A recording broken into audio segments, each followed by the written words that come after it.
एक छोटी सी कहानी है सूरज नाम के व्यक्ति की, जिसे बहुत गुस्सा आता था।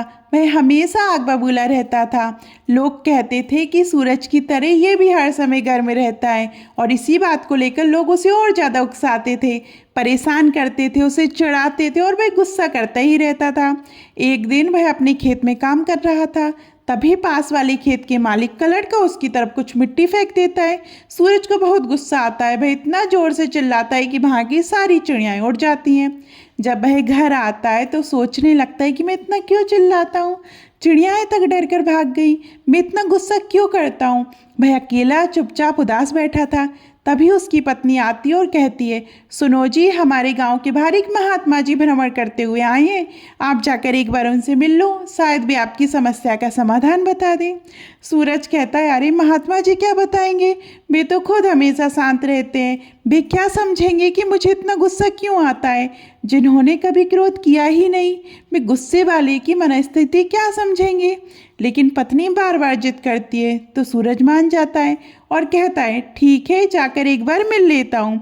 सूरज महात्मा जी के पास जाता है, प्रणाम करता है। महात्मा जी ध्यान में लीन थे। जब उनका ध्यान पूरा होता है तो सूरज कहता है, महाराज आप इतने शांत कैसे रहते हैं, आपका चित्त इतना स्थिर कैसे है। मुझे तो बहुत क्रोध आता है, लोग थोड़ा सा भी कुछ कह दें तो मैं आग बबूला हो जाता हूँ, मेरा दिमाग खराब हो जाता है और मैं पता नहीं क्या क्या बोल देता हूँ। महात्मा जी कहते हैं, एक काम करो, घर जाओ और 2 भगोने लेकर आओ। सूरज घर से 2 बर्तन लेकर आता है। महात्मा जी कहते हैं, दोनों में पानी भर दो।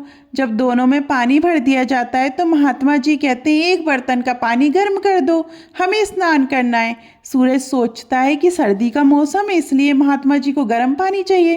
वह पानी को गर्म करने रख देता है।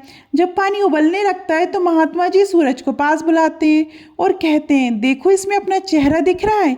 सूरज कहता है, नहीं महाराज, इसमें कैसे दिखेगा, इसमें तो उबाल आ रहा है, भाप निकल रही है, चेहरा जल जाएगा। महात्मा जी कहते हैं, फिर भी कोशिश करो, क्या तुम्हें अपना चेहरा दिख रहा है। सूरज कहता है, नहीं महाराज, बिल्कुल नहीं दिख रहा। तब महात्मा जी कहते हैं, यही तो समझाना चाहता हूँ, जब मन में गुस्से का उबाला होता है तो शांति कैसे दिखेगी। दिमाग में जब उथल पुथल चल रही हो तब कुछ साफ दिखाई नहीं देता। सूरज पूछता है, तो क्या करें, कैसे शांत रहे। महात्मा जी कहते हैं, रिएक्ट मत करो, रिस्पॉन्ड करना सीखो। सूरज कहता है, कैसे। तब महात्मा जी दूसरा बर्तन उठाते हैं, उसमें मिट्टी डाल देते हैं। सूरज कहता है, महाराज ये क्या कर दिया, सारा पानी गंदा कर दिया। महात्मा जी कहते हैं, थोड़ा रुको। कुछ देर बाद मिट्टी नीचे बैठ जाती है और पानी फिर से साफ हो जाता है। महात्मा जी कहते हैं, देखो पानी फिर साफ हो गया। सूरज समझ जाता है। महात्मा जी कहते हैं, बस यही करना है, समय दो, सब अपने आप शांत हो जाएगा। फिर महात्मा जी पूछते हैं, अगर कोई तुम्हारी तरफ कीचड़ फेंके तो क्या करोगे। सूरज कहता है, मैं साइड हो जाऊंगा, क्यों पकड़ूंगा उसे। महात्मा जी मुस्कुराकर कहते हैं, ठीक वैसे ही, जब कोई गुस्सा या नकारात्मकता फेंके तो उसे पकड़ना मत, किनारे हो जाओ।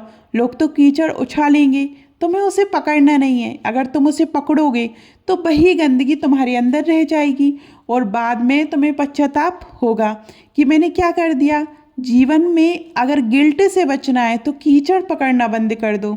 उस दिन के बाद सूरज बदल जाता है। गांव वाले कहते हैं, अरे ये तो पहले बहुत गुस्से वाला था, अब तो बिल्कुल शांत हो गया है, लगता है बाबा जी से मिलकर खुद भी बाबा बन गया। लोग उसे फिर भी चिढ़ाते हैं, लेकिन सूरज अब रिएक्ट नहीं करता। वह मुस्कुराता है, शांत रहता है, समझदारी से जवाब देता है। एक दिन गांव वाले उससे पूछते हैं, बताओ ऐसा क्या हुआ कि तुम बदल गए। सूरज मुस्कुराकर कहता है, अगर कोई तुम्हारी तरफ कीचड़ फेंके तो क्या तुम उसे पकड़ोगे। सब कहते हैं, नहीं, हम तो साइड हो जाएंगे। सूरज कहता है, बस मैंने भी साइड होना सीख लिया। ये छोटी सी कहानी हमें सिखाती है कि जीवन में क्रोध से बचना चाहिए, विनम्र रहना चाहिए, शांत रहना चाहिए और मुस्कुराते रहना चाहिए, क्योंकि जीवन बहुत अनमोल है। बड़े भाग्य से ये मनुष्य जीवन मिलता है, इसकी कद्र करना सीखिए। धन्यवाद। आपको ये वीडियो कैसी लगी कमेंट में ज़रूर बताइएगा।